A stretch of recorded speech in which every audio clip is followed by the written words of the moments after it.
Blog Talk Radio.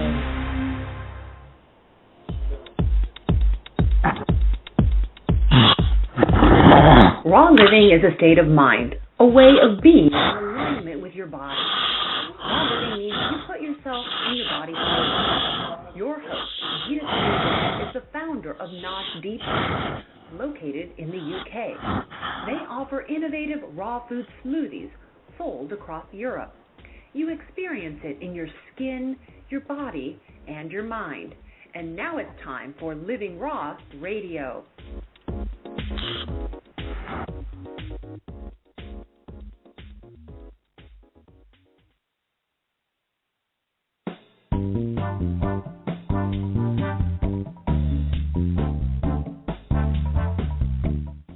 Sluggish?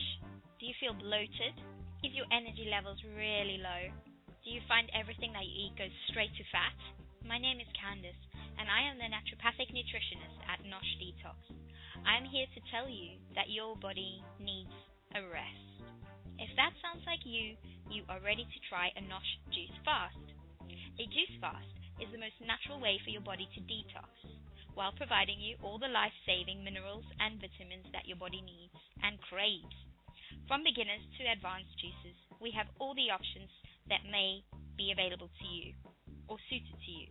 Call me on 0845 257 6674 or go to noshdetox.com and click on the right program for you.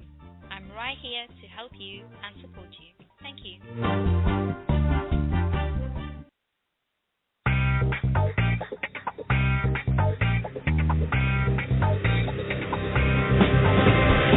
Nosh Detox is an award-winning company for your ultimate health improvement.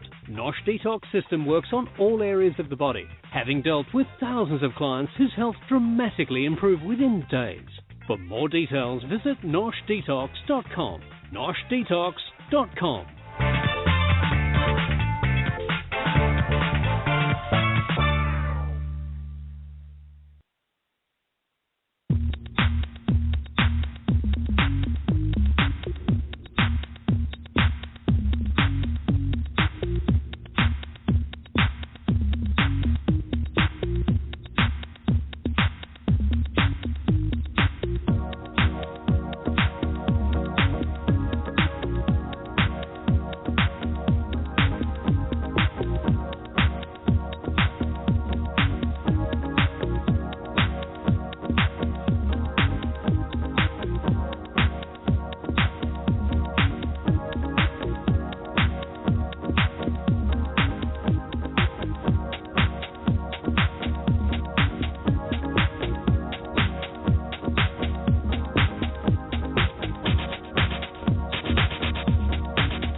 Raw living is a state of mind, a way of being in alignment with your body. Raw living means you put yourself and your body first. Your host, Geeta Sidhu-Robb, is the founder of Nosh Detox, located in the UK. They offer innovative raw food smoothies sold across Europe. You experience it in your skin, your body, and your mind. And now it's time for Living Raw Radio.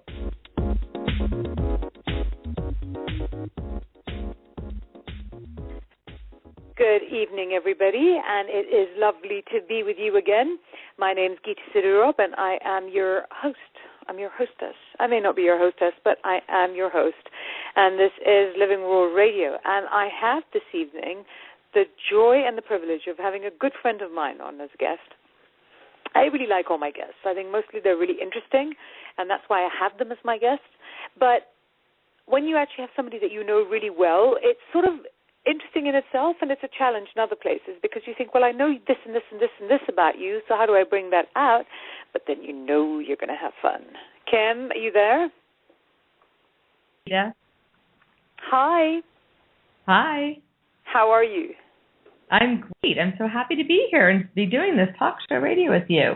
Yeah, it's awesome. So this is my guest, Kim West, and she's known as the Sleep Lady because Kim, well, you make children manageable. Tell us what you do. I mean, what is the Sleep Lady? I am a family therapist by training for 21 years, and I have been helping parents, their children, newborn to 5 years of age, how to go to sleep, sleep through the night if it's age appropriate, take great naps, and do it all independently. And I do it through a gentle method versus leave the baby to cry it out alone. So what's wrong with leaving the baby to cry? I mean, not that you just like chuck them and leave them to cry, but I'm sure many of us were brought up with the leave them to cry method. Mm-hmm. Well, actually, the cry it out method, the true cry it out, where you put the baby in the cot awake, you leave, you don't go in for as long as it takes, is actually one of the most successful methods because we as a parent can't mess it up by being inconsistent and going in, and worrying, what if their foot's stuck, what if they're, going to be emotionally damaged from the experience.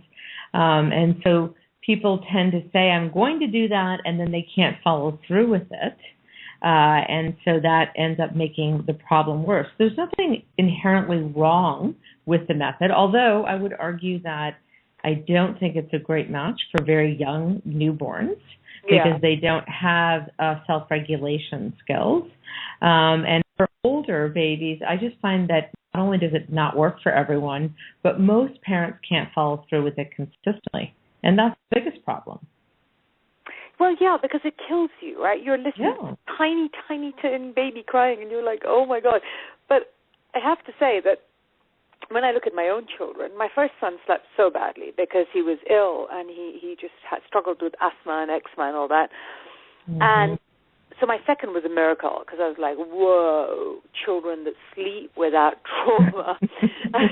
But by the time I got to my third child, I had discovered, I've completely forgotten. What's the name of that woman who wrote those books about the really controversial sleep, let them put sleep till they cry?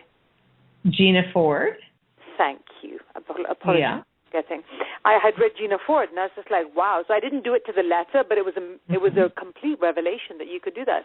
Mm-hmm. So I had the most relaxed child who just, would be put down, and you'd walk away, and it all kind of really worked. Yeah, and it probably helped that you had an easy temperament baby for the third one. And sometimes it's those babies that can do very well with a very rigid program. But there's plenty of babies that just aren't going to fit into that mold. And I think it's important for parents just to feel like they have options. I mean, so many of the parents say to me, either A, I tried it, or B, I can't do it. And so does that mean I just have to be quiet and suffer? And hope and pray that my child will just kind of, learn it on their own, which doesn't tend to happen. And so my, part of my really big mission is for parents to feel like they have choices and that they don't have to suffer. So, I mean, because I know that I have passed you on to so many people as a contact for when people are struggling with the whole concept of having babies. But can we go back a step? How did you end up focusing on baby and sleep? How did you get to this stage here?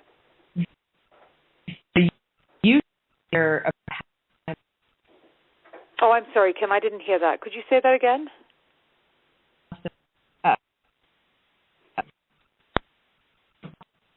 I had these horrible sleepers.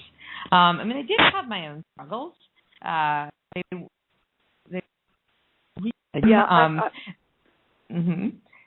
you're going in and out. Try all of that again. Okay. I wonder if it's me. No, we're all good now. We can hear you really clearly. So you were saying something about your children. I said, how did you get into this? And you said? Yeah. So most people ask me that question. So how did you become the sleep lady? They want to hear that I had these nightmare sleeping children, and that is what brought me here. And even though I did have some of my own struggles with my children, it really, who I got inspired by was my older brother and his wife.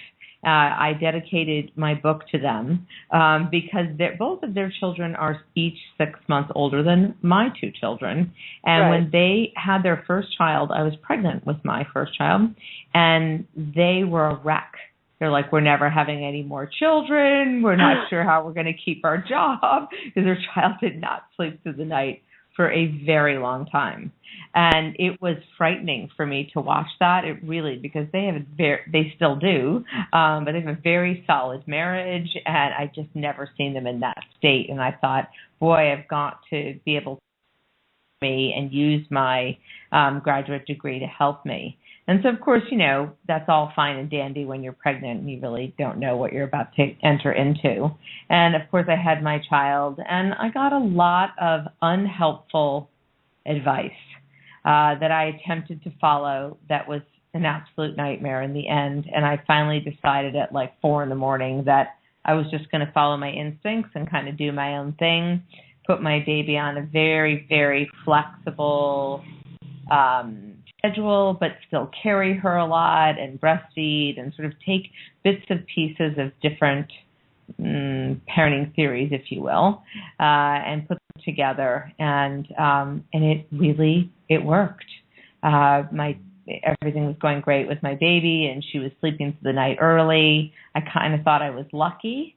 Wow. And I started helping my friends, of course, my brother, and then it became friends of friends, and then I had a second baby who had horrible reflux, eczema, everything, and she really put me in my place and made me a better sleep lady, and still my children make me a better sleep lady and a better parent all the time, and it just became, eventually I started to get phone calls from people who I didn't even know anymore who they came to me through. And it was my sister-in-law, Denise, who said, Kim, you have to do this as part of your practice.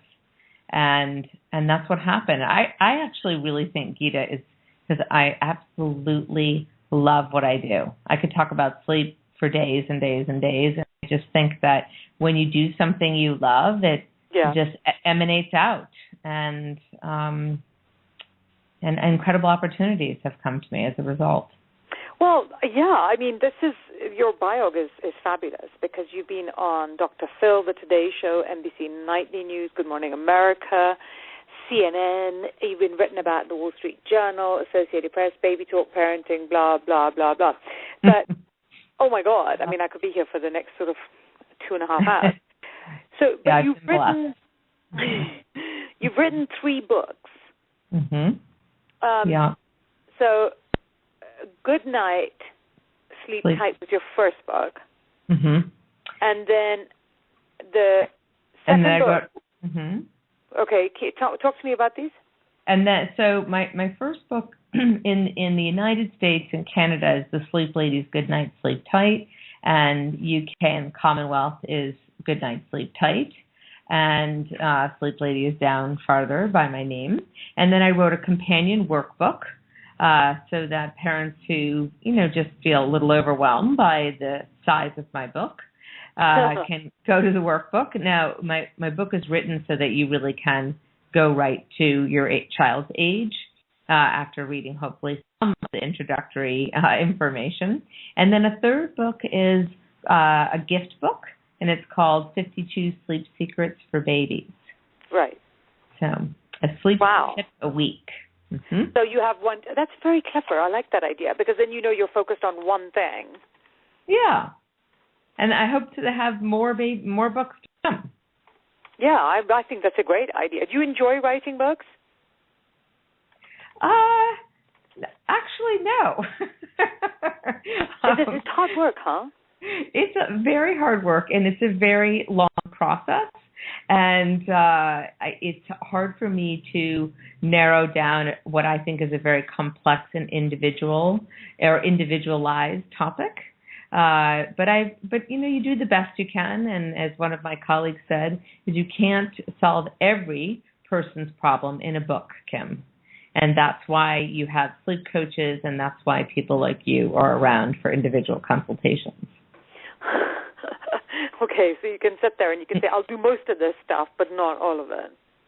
Yeah, because every child is different with a unique situation or a unique parenting situation or medical conditions, or you can imagine the probability. Yeah, but tell me, so can you give me a couple of examples? I mean, so we know we have the crying babies because that's life, and then we know we have you as the sleep coach, so hallelujah.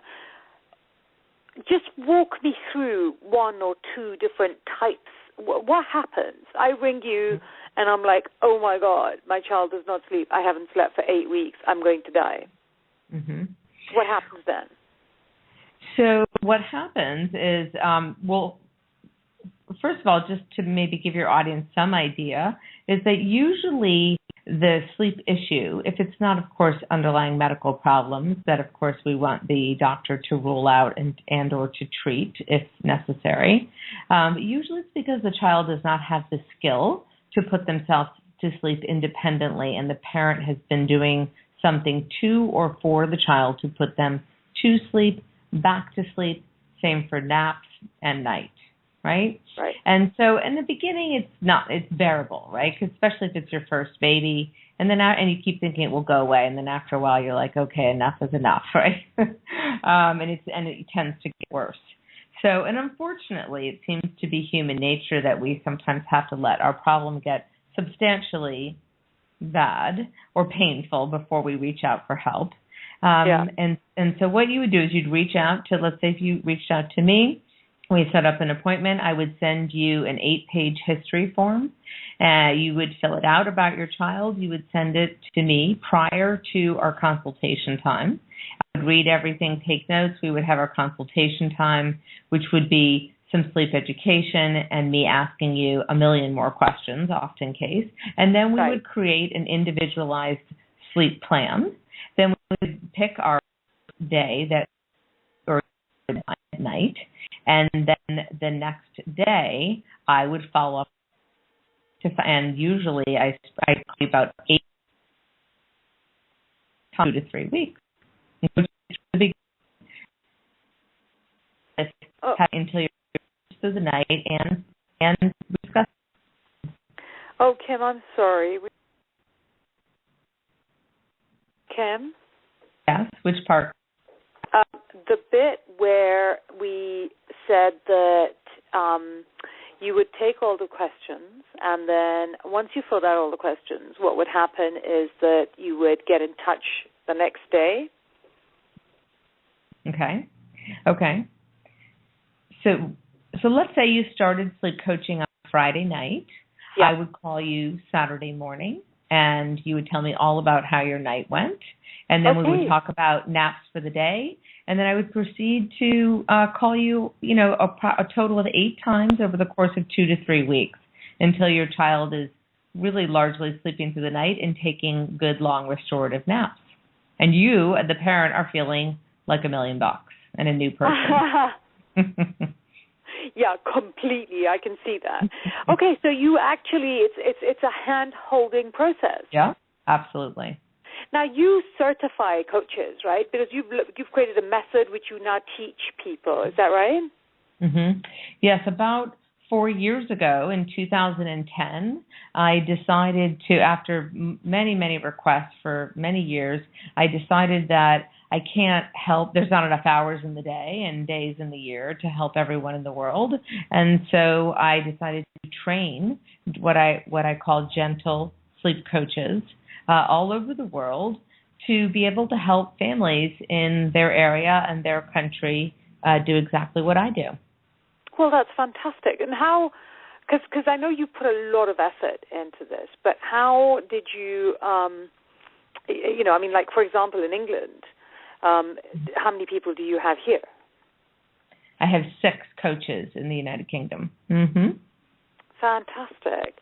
And how are they doing? How does it look? How does their life look and sound like one of your coaches? Are they midwives? Are they just coaches? Are they what? Let's see. We have a whole combination. Same for in other areas of the world. I have some coaches, as an example, not necessarily just in England, who are nurses, some who are occupational therapists, some who are family therapists, and some who came from another field, had children, went through the experience themselves of sleep coaching, and decided that they wanted to have a business where they could work from home and be able to spend more time with their family and their children while having a very rewarding career in business. Wow. Yeah. And so, is it that, like, say you have a child. I'm sort of trying to personalize this because it just gives me a better feel for it. Now, so with my son who had allergies and didn't sleep very well, everything, what would be sort of, because everybody has certain commonalities, don't we? What would be the common denominator? What would you suggest to me, even though you don't know me and you don't know my son and he's not, 6 months old or whatever? Maybe the question is better, what are some of the common sleep problems that I see? Because allergies really makes it more complex. Yeah, it does. I mean, I'm really looking for a child that's not sleeping very well. What generally is the reason for that? So the most common, what I like to call sleep crutches, or what they call in the sleep medicine field, negative sleep associations. Oh, really? Yes, that's what they call that. And that basically means, it's the fancy name for something has to be done to you or for you to get you to sleep and back to sleep. So they are usually feeding to sleep, either nursing or bottle feeding to sleep and back to sleep, holding, rocking, walking, bouncing your baby to sleep. And then with slightly older children, the parent needing to lay down with them. And oftentimes the child wants to twirl the hair, very, very common of the parent. Yeah, so where does that come from? Yeah, isn't that interesting? I think it's just a relaxing, repetitive,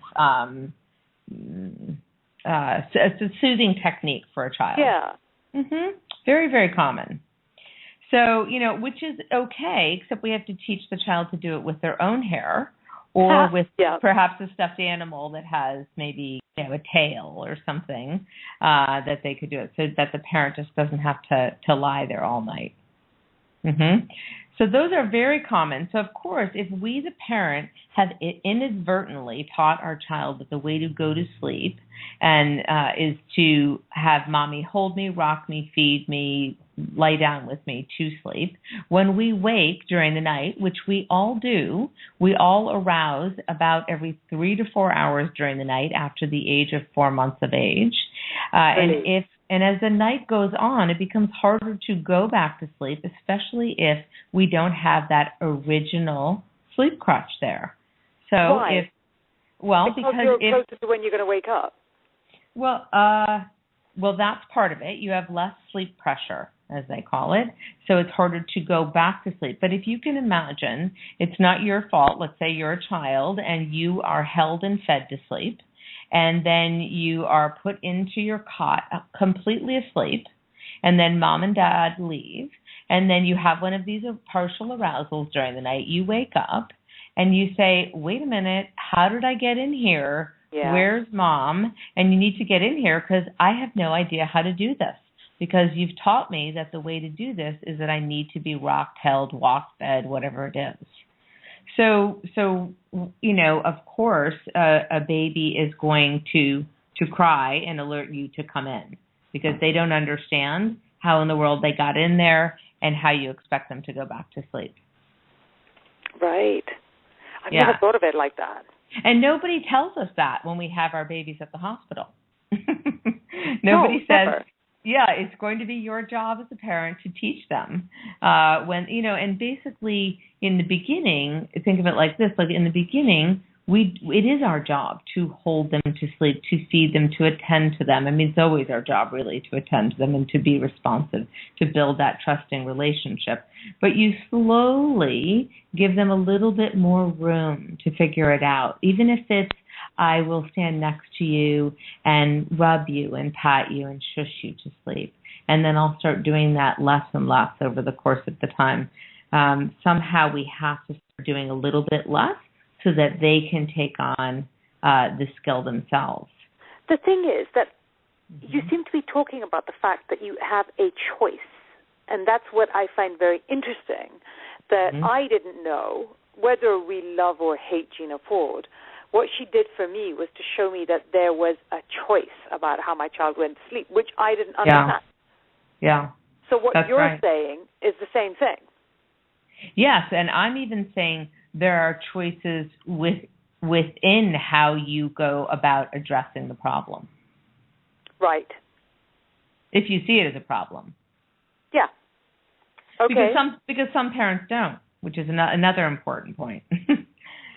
Some parents would like to practice the family bed and sleep with their children, feed on demand, and not have a schedule, if you will, or a routine. And to me, I always, this is a very controversial topic, especially in the United States, where they say, are you, Kim, the sleep lady, so are you against the family bed and co-sleeping? And I always tell them, no, not at all. I'm against it. I think it's really bad. But bad for who? Why? Well, I think firstly because I always felt like when my child was in bed with me, I always felt like I was in danger of crushing them. Right. Well, so in other words, it made you, so you couldn't sleep because it made you nervous. Yeah, I was petrified, but I did have the cot right up next to the bed. But I did feel that the child should have its own bed. Yeah. So, but, for me, I don't feel like it's my role to judge how a parent wants to raise their children. So to me, I feel like as long as everyone in the family's happy, sleeping well, and the baby's safe. And I agree with you that if you're going to co-sleep, you need to do it safely. And most of the parents I work with, it's either A, not working for them, or B, the only reason why they're co-sleeping is because they're doing it out of desperation. Because it's the only thing they can do to get their child to sleep and back to sleep, and they're so exhausted, they're afraid they may just fall down holding the baby. It's true, because babies do tend to, when nothing else will comfort them, fall asleep in your bed. Why is that? Well, they say, I'm trying to think of the name for this. It's almost like babies have a certain amount of like a touch quota they must get.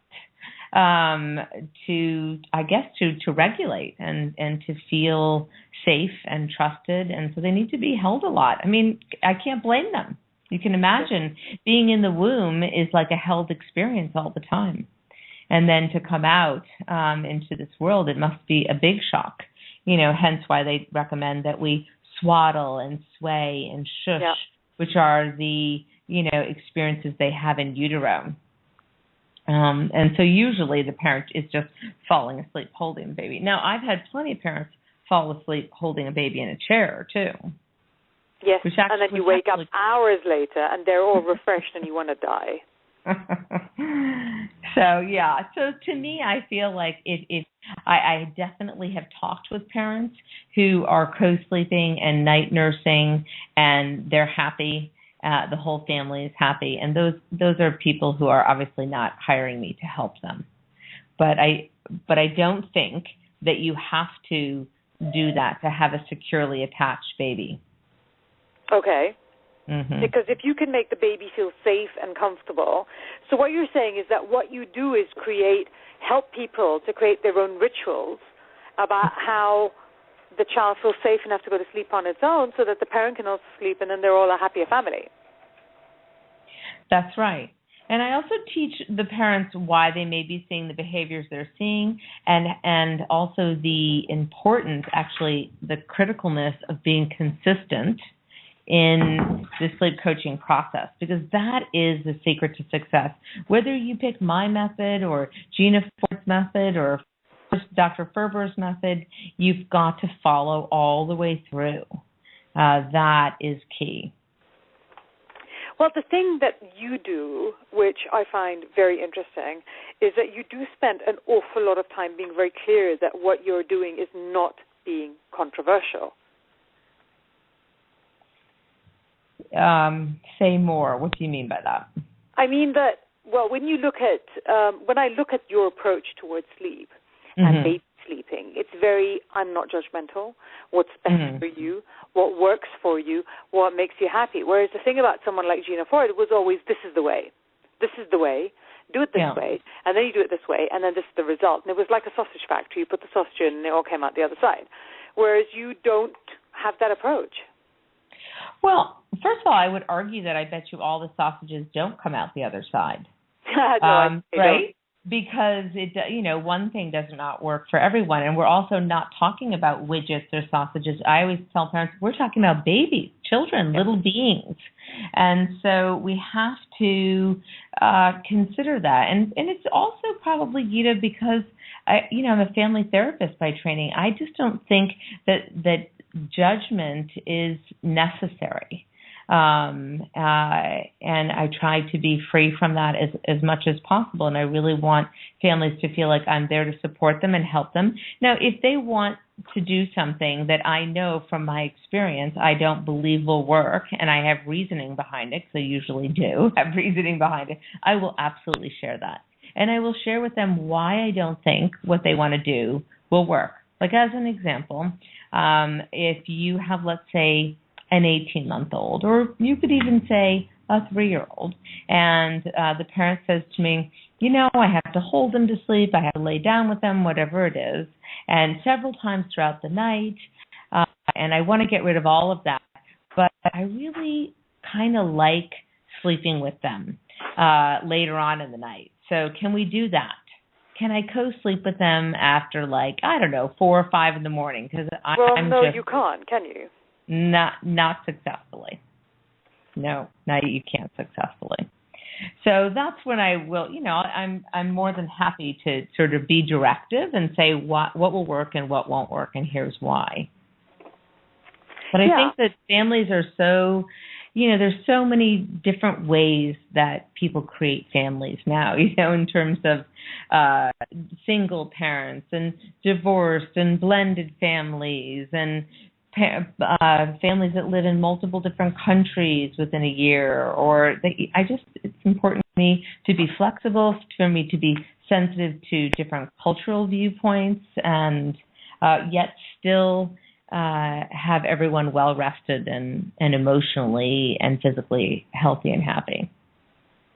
Yeah, and I think sleep is one of the things where I'm an expert in health and nutrition, and one of the biggest things that I tell people again and again and again is that the more you sleep and rest in the evening and at night, the more you will lose weight if that's what you want to do, and the more you will heal faster. If that's what you want to do, the more you will look better if that's what you want to do. And sleep is such a relevant part of that your life isn't going to function without it. I agree. I would like, of course, I'm biased, but I would sleep to be up there with nutrition and exercise in terms of importance of good well-being. Absolutely. And for children, what's so important, although this is the same for us too, but sleep helps with memory retention, storage, and organization, which so you and I feel we would see that in our short-term memory being impaired when we're sleep deprived. But for our children, this is the foundation of learning. So they have trouble taking in information, building on it in scaffold teaching, as an example, when they are sleep deprived. There's even a link to sleep deprivation and behaviors that look like ADHD. Oh, and mental instability and depression. Oh, yeah. Absolutely. Yeah. No, it's very, very true. There really are. I mean, we see this, where people will come to you and they will say, oh, I'm depressed and I'm this and I'm that. And you're like, well, are you getting enough rest? Because if you're not getting enough rest, there's zero that I can say or do that will make it any better for you.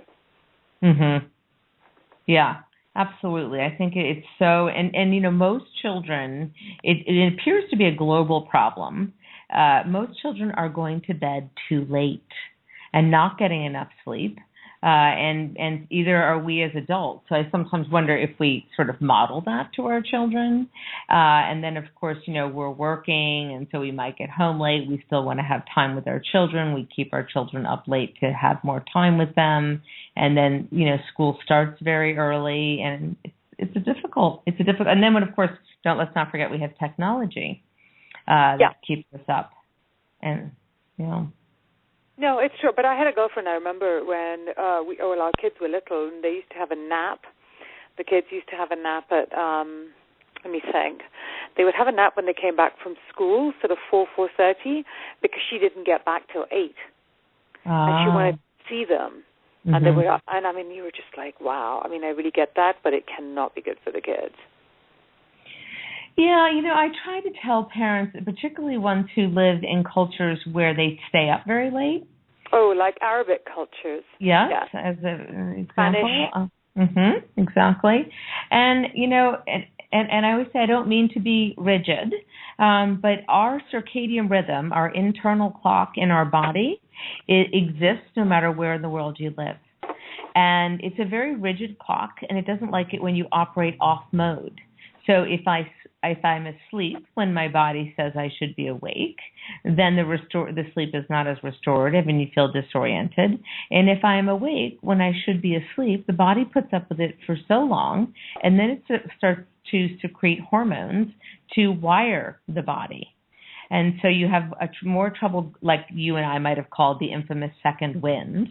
Yeah. And then you have trouble going to sleep, and then you tend to not sleep as well after that throughout the night. You're not as rested.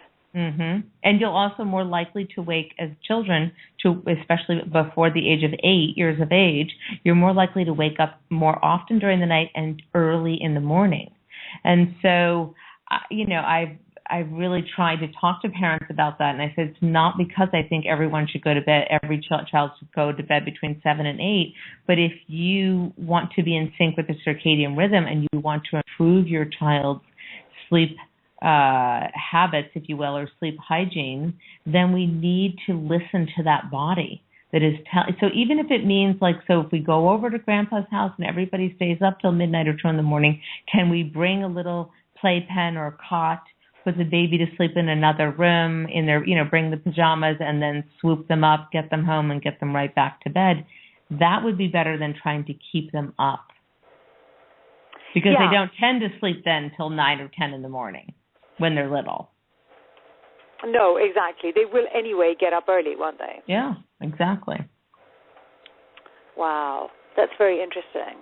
And I mean, I find that when I'm tired, I eat more because I'm tired and I'm looking for the hit of the glucose in whatever it is that I'm trying to get to, right?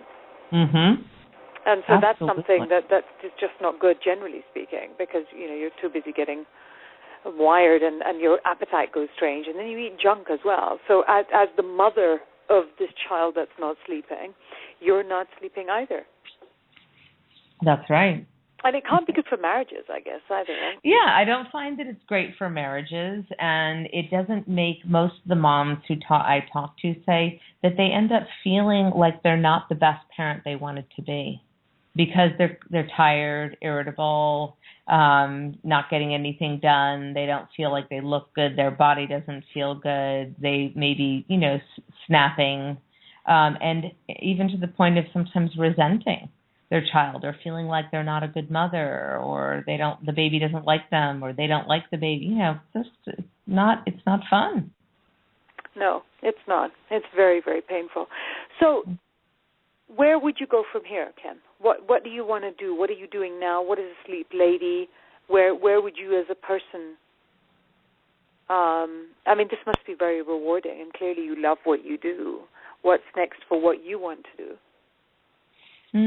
I do. I have the most, I think, for me, the most rewarding job in the world. I just, it's amazing to me to help transform people's lives is so rewarding. And I think that, I would love to have a gentle sleep coach in every country and every major city in the world. I would love to see my book translated into more languages. Right now it's in 4. 4 languages. Wow. Which ones are they? Turkish, Chinese, Spanish, English, and we're working on a few others. That's fantastic. Who translates them? I mean, do people come to you, or how does that work? No, it's through my publisher. And they contact my publisher, or in one of the cases, my coach in Istanbul, she translated the workbook and published it, and it was sold so successfully that then we had translated and published my main book, the Good Night Sleep Tight book. So, yeah, and of course now with digital books everywhere, it will be much easier to do that. So I hope to do that, and I hope to also have more sleep help for families with children with special needs. That's a whole thing in itself, isn't it? Because there's not enough rest involved in that. Mm-hmm. No, and those children also tend to have more dysregulated sleep, more sleep problems in general. And so, there just can't be enough resources for those parents who are, struggling on so many levels. And also with older children, we're seeing a huge increase, and this also tends to be global from what I've read, a huge increase in anxiety in latency age children, like 6 to 12. Well, one could argue the teenage years also. They're seeing that in universities in the United States also. So, but, one step at a time for me. So I'll probably do something with that age children also in dealing with maybe some relaxation techniques and sleep hygiene and ways for them to feel less anxious to go to sleep. Yeah. I think that's something that if you look at, like, especially young male teenagers, are having one of the highest rates of depression at the moment. It's the fastest growing market. Yeah. It's very traumatic. Well, and of course, I know that I hear this as a problem in some places more than others, but in the United States, our high schools start at 7:00 in the morning. And this is completely out of sync with what is happening in an adolescent's body. Yes, where they're needing to go to bed later and sleep in later, and their really prime brain time is different than ours, and it has to do with their hormone levels, and it does level out, and they do return to a clock like ours as an adult. But during that time, they really should be going to school later. And so I think that along with all the pressures, right, the academic pressures and probably the peer pressure through social media, makes it can be more challenging to be a teenager than it used to be. I think one also they just have not caught up with. I mean, like I see with my daughter, she's always saying to me that she has to get up at 6:30 to leave the house for 7:15. When she found out people got up at 8:30 or 9 to go to work, she was traumatized. She was like, could I leave school and go to work? Because it's later. Mm-hmm. And I was like, no, I don't think so. But because they don't know how to shut themselves down at night, I think it makes it very difficult for them. Yeah, absolutely. Absolutely. Yeah. Yeah, so I think there's just so much to explore, to do and to explore, and I'm also going to be doing more online in terms of offering because there's, help to families all over the world who may not have sleep coaches in their country. My coach, Sarah Day, brought the concept of sleep coaching to Turkey, and she's been very successful and has opened up a center. And so I know that there are many other countries the parents are struggling and there are not resources. And so I think that if I could retire with having families be able to have good quality, and I think that's essential, good quality advice available to them quickly that gives them options and choices that empowers them to improve their lives and their children's lives all over the world in multiple languages, I will retire a very happy woman. Yeah, good. I can see that that's perfect. And it's something that suits you very well because you do have a very gentle kind of approach to the whole thing. And I would love to see you getting into the other age groups because, I'm the mother of many teenagers, and I think I'll completely become a client of yours within 4 seconds. Right? Thank you so much, Kim, for joining me. It was a huge amount of fun to talk to you. It was interesting to learn, and it was just like a really, really good process. Tell me your website. Where can we send people? My website is sleeplady.com. So SLEEPLADY.com. That's correct. Fantastic. And can people get in touch with you? Can they work with you directly? They can. Yes, you can email support@sleeplady.com. And I also have a directory of coaches all over the world. If they wanted to work with a coach near them, they can also find me on Facebook, which is my name is The Sleep Lady on Facebook. So lots of ways to get helpful information. I have hundreds of articles on my blog also. Oh, okay, fantastic. Okay, so now we know where we can go and find the information. That's great. Thank you very much, Kim. It was a brilliant, it was a pleasure. It was really, really nice to speak to you, and I'm sort of caught in all those memories of what it was like to have really little children and that lack of sleep, and my brain's completely thinking about that, and that little cry that they make, and you can't not react to it. Oh, yeah, and I think you should. Yeah, exactly. And that would be the right thing. Mm-hmm. Thank you, Kim West. Thank you, Geeta, for having me. It's been a pleasure also. Oh, it was cool. This is Living Raw Radio, and we will speak to you, and so I was going to say see you, but you know what I mean. We'll digitally see you next week. Same time, same place. This is Living Raw Radio, talking to interesting people, having an interesting time. See you next week.